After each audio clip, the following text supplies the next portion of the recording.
My dear little student friend, you who are listening to me right now, I wish you a very happy new year to you and most welcome to Really Easy.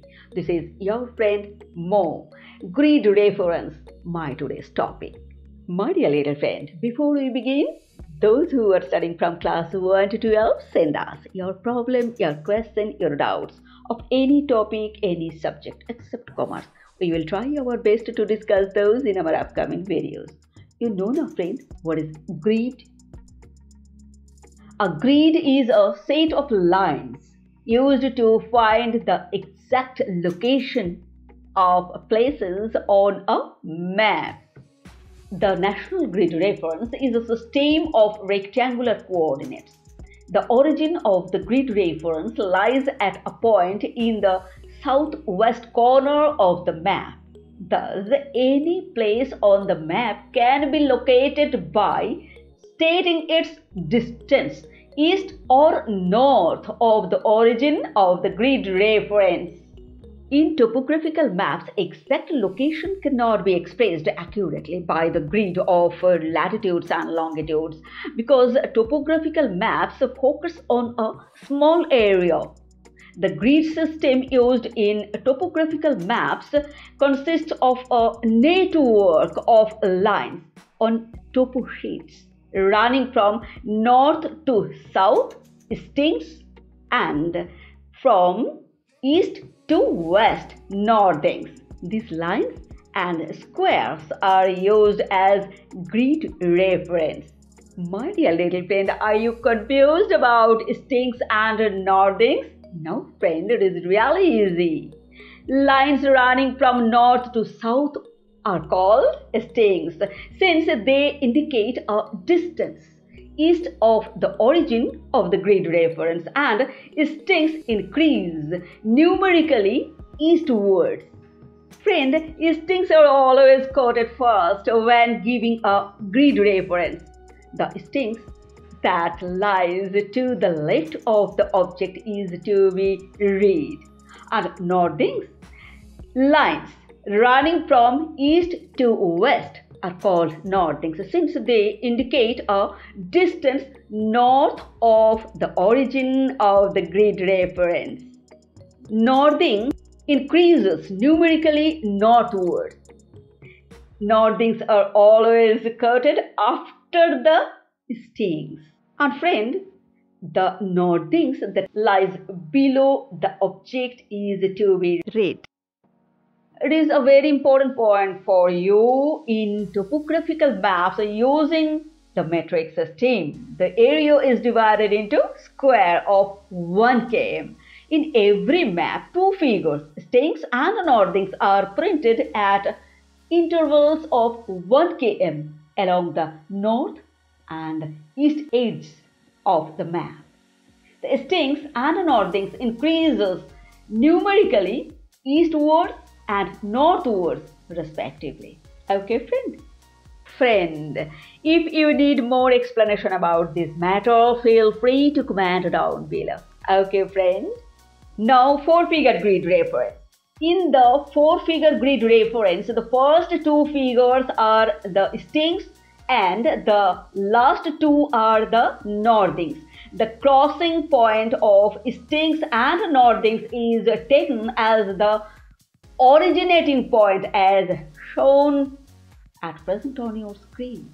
By this method, it is possible to locate an area of 1000 into 1000 meters on new sheet and 1000 into 1000 yards on old sheets.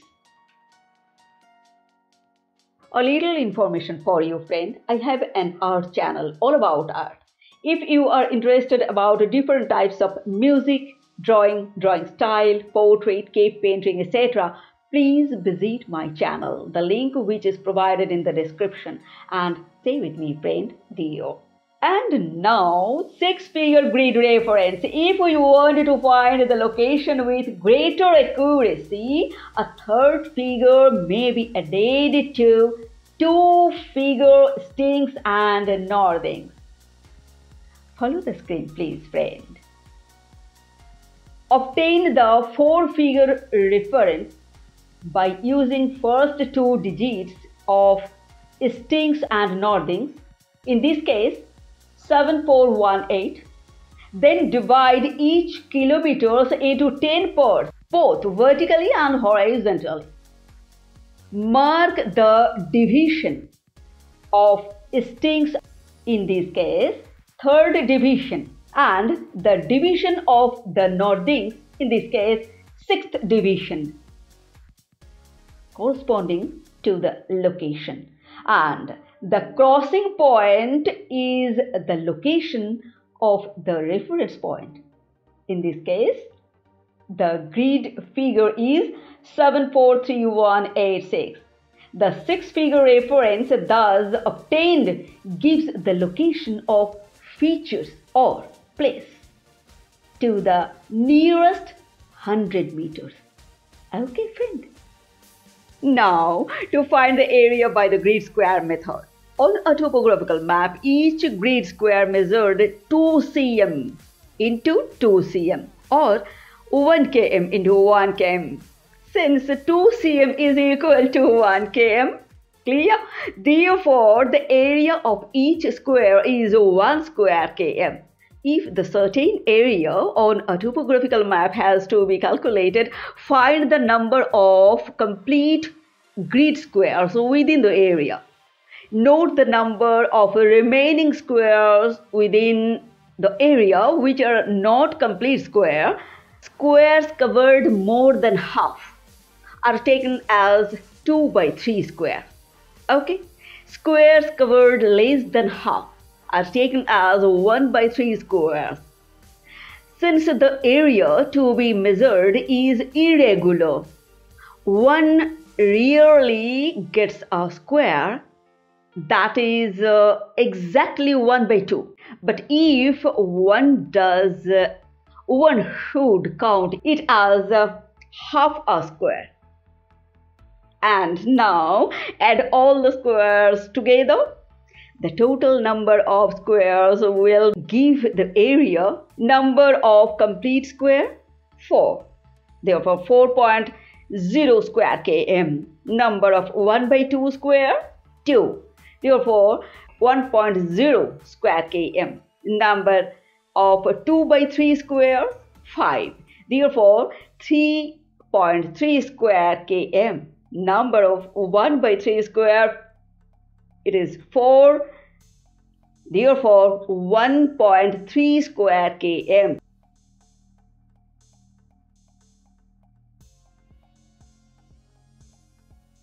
My dear little friend, I have some questions for you. Answer the following questions with respect to the grid reference given in front of you. Question number 1. What is the name given to the solid vertical lines of the grid? Question number 2. What do these vertical lines indicate? Question number 3. What is the name given to the dotted horizontal lines of the grid? What is the purpose? Yes, question number 4. What is the purpose of these horizontal lines? Question number 5. What is the qualitative difference between a 4-grid reference and a 6-grid reference? Question number 6. Find the 6-grid reference of the locations P, Q, R, S and T.